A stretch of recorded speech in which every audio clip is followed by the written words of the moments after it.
owó tẹ́ kó fún wa pé ká fi túlù ṣe ó ní ká máa fún ní 15 million owó nìkan why?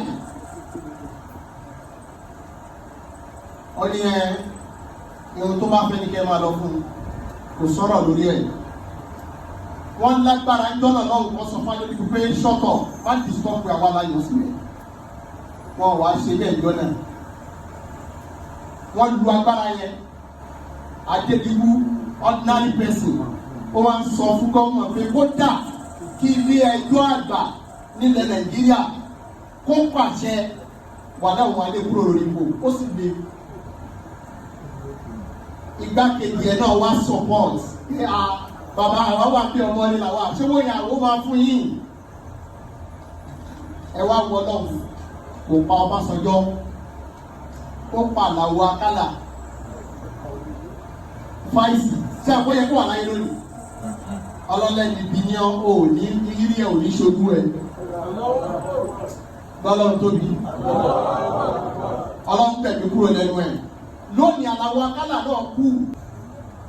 Ogun tó kó jọjọ́ náà lọ́run tó bu àlùwàlù kó lọ wàhálà wà lórí ogun náà. Tó bá rántí ọ̀la wàá ro èkó tó bá nǹkan nìkan jẹ́.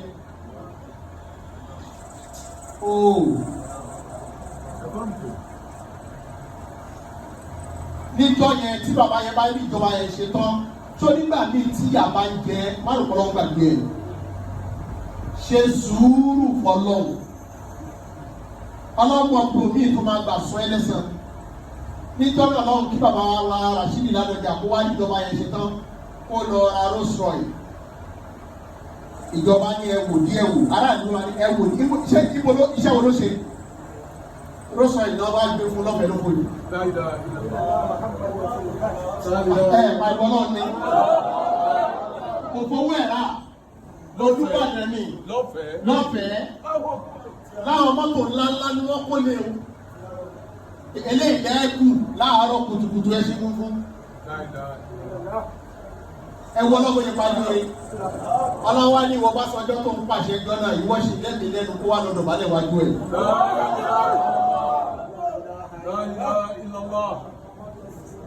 Muhammadu Rasulullah sallallahu alaihi wasallam. Tó o bá fẹ́ pa nǹkan jẹ́ ìrò dáadáa o.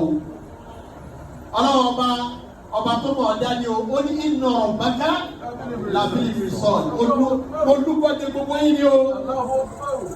Ẹni bá mọ̀ ọ́ bàjẹ́ máa bàjẹ́ lọ olúgbọ́dé ẹ̀.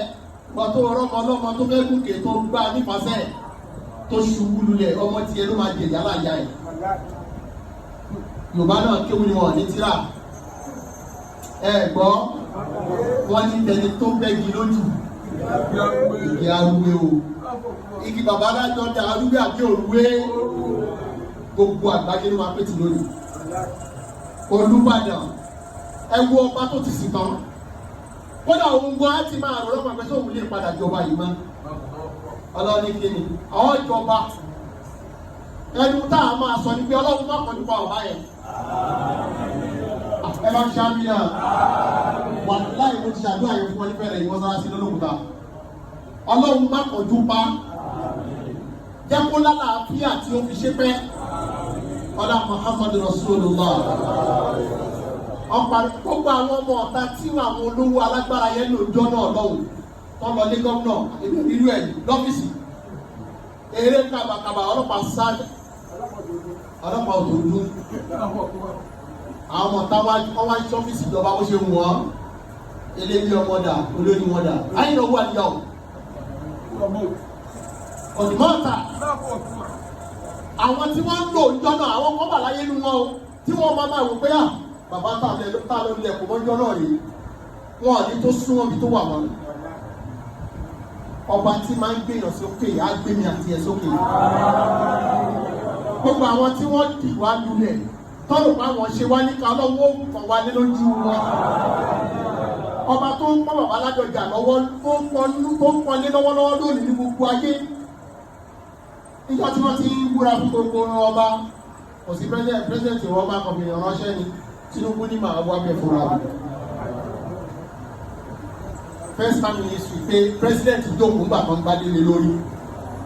Ọlọ́run o iyì tó ṣe fún bàbá Ládọjà Ọlọ́run jó bà kalẹ̀.